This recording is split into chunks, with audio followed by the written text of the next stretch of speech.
केदारनाथ यही जगह केवल गोटे मंदिर नुहे, यह गोटे अनुभूति जोटी पृथ्वीर कोण कोणरू लोक आसती केवल केदारनाथ धाम गोटे झलक पाई। इंडिया सबुठ रिमोट और चैलेंजिंग पिलग्रिमेज प्लेस। पथ कष्ट होते भी लोक को केवे लगे ना, कारण एठाकर पवन अच्छी गोटे अद्भुत शांति, गोटे पवित्रता जहाँ तो केवल फिल करा जाए, कही हुए ना। जोटी पहाड़, घाटी और ठंडा हवा सबु जगार दूर आसीथिबा भक्त मानकू गोटे अनन्य अनुभूति दे था। यही वीडियो रे आपण देखिए मोर 6 दिन यात्रा केदारनाथ धाम को सबू सीन टिप्स और स्पिरिचुअल मोमेंट सहित। सो वीडियो को स्किप न करी पूरा शेष पर्यंत देखा जमा भी भूलिबेनी।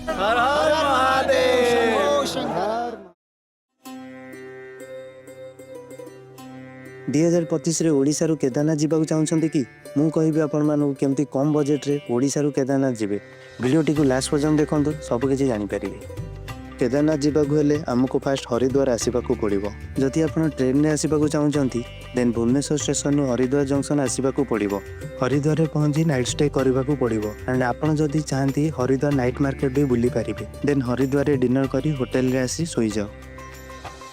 नेक्स्ट मॉर्निंग 2 ରୁ 3 उठी एंड फ्रेश ही बाहरी जाओ बस स्टैंड को। Bus stand Haridwar station just आगे मिल जाव। एंड सोनप्रयाग बस सकाल 2 लाइन लगे स्टार्ट हो जाए एंड दिन 11टा पर्यंत बस चली था। बस टिकेट 600 पर पर्सन मिल जाव।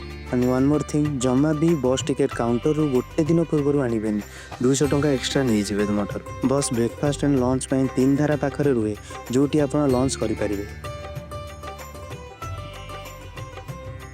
हरिद्वार रु सोनप्रयाग डिस्टेंस 235 किलोमीटर, जहाँ को कंप्लीट करने 8 ରୁ 10 घंटा लगे। और यही 8 ରୁ 10 घंटा भितर बहुत सारा सीनरी ब्यूटीफुल लैंडस्केप सहित साइड रे रिवर मजा नहीं पारे।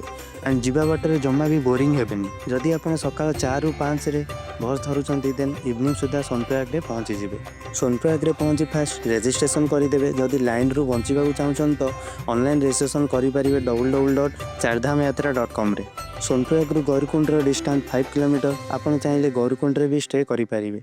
मु सजेस्ट करी सोनप्रयाग रे रहिबा बिकज 500 ରୁ 1000 भितर रूम मिल जाव एंड लकर सुविधा मिल जाव। सोनप्रयाग रे रूम नहीं कि रेस्ट कर एंड डिनर भी 100 ରୁ 150 भल मिल जाव। डिनर कर सारी सोई जाओ। नेक्स्ट डे मॉर्निंग 4 ରୁ 5 रे उठी रूम रे फ्रेश हो पारे।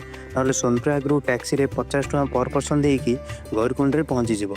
गौरीकुंड रे गरम पानी दे गाधेकी केदारनाथ धाम ट्रेकिंग स्टार्ट करदेव। केदारनाथ धाम जावाई बहुत सारा ऑप्शन मिल जाव। आपन घोड़ा करी जाई परिबे और पालिकी रे जाई परिबे, नले पिठू रे जाई परिबे। और जदि टिकेट मिल जाव हेलिकॉप्टर केदारनाथ धाम बहुत जल्दी पहुँची जाए। केदारनाथ धाम जावा बाटरे बहुत सारा दुकान मिल जाव, जोटी कि आराम रे खाई पी एंड रेस्ट नहीं कि जाई परिबे। गौरीकुंड रु केदारनाथ धाम डिस्टेंस 16 किलोमीटर एंड यह को कंप्लीट करने 8 ରୁ 10 घंटा लगी। जदि आप 6टा सुधा ट्रेकिंग स्टार्ट कर दौरान इवनिंग 4 ରୁ 5 भितर केदारनाथ धाम पहुँची जी। फाइनाली एत बाट चल सारा पर मंदिर देखागला। एबे सुकून लगुच। केदारनाथ धाम रे पहुँची फास्ट रूम नले कैंप बुक कर दियो। आपण रूम केदारनाथ धाम जिते पाखरे नेबे प्राइस सेते हाई रहिबो। आमे मंदिर 500 मीटर डिस्टेंस रे कैंप नहीं थिलु एंड आमको 700 पर नाइट पड़ीला। आपण चाहिए रूम भी नहीं पारे। रूम रेंट 2000 ରୁ 2500 भितर पड़। केदारनाथ धाम रे पहुँची रूम रे जिनस रखी जल्दी आसीजे इवनिंग आरती देखा, जोटा कि 6 ରୁ 7ଟା PM भितर स्टार्ट हुए। इवनिंग आरती देखी सारी 100 ରୁ 200 टका भितर डिनर करी रूम रे आसी सोई जाओ। नेक्स्ट डे जल्दी उठी 5 ରୁ 6ଟା भितर लाइन लगी जाओ। आपन को 2 ରୁ 3 घंटा भितर दर्शन मिल जाव। दर्शन कर सारी भीमशिला दर्शन कर।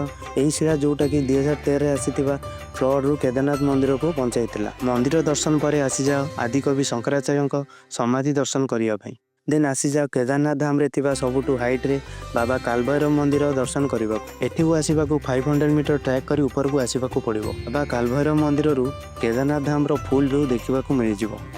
बाबा कालभैरव मंदिर रु फेरिया टाइम रे तले भंडारा मिल जिवो। सेठी फ्री रे खाई सारी रूम रे आसी रेस्ट नियो। देन आफ्टरनून 2 ରୁ 3ଟା रे ट्रेकिंग करी तलको आसी जाओ। तलको आसीबाकू 5 ରୁ 6 घंटा लागिवो।